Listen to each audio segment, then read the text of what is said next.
Tillad mig at præsentere Miss Eliza Doolittle.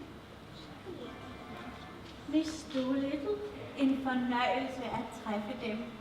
Jeg håber og tror på, at det bliver dejligt at stå med premieren i aften, fordi for det første, nu har vi haft publikum inden et par aftener, og det har været, jeg har været beruset af den reaktion, der er kommet fra publikum. Det har været helt vildt, hvad der er sket de her aftener, så jeg håber da, at det vil være det samme, når vi står med premierepublikummet.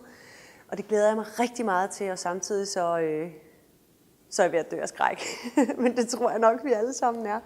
Tror de, vi får regn? En snegl på vejen er tegn på regn i Spanien. Det var morsomt. Den scene, som jeg glæder mig til, det er faktisk også den, jeg frygter mest. Vi har scene 5 i første akt, som er en tour de force uden lige. Der er sygt mange ord. Der er tonse mange sange, som alle sammen er koreograferet ned til mindste detalje. Jeg løber rundt i den scene.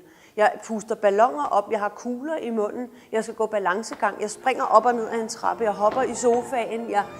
Jeg synes, jeg er overalt på den scene, samtidig med, at jeg synger, og jeg vil også sikkert sige, høje toner! Ikke? Så der sker så vold meget i den scene, men det er også en sjov scene.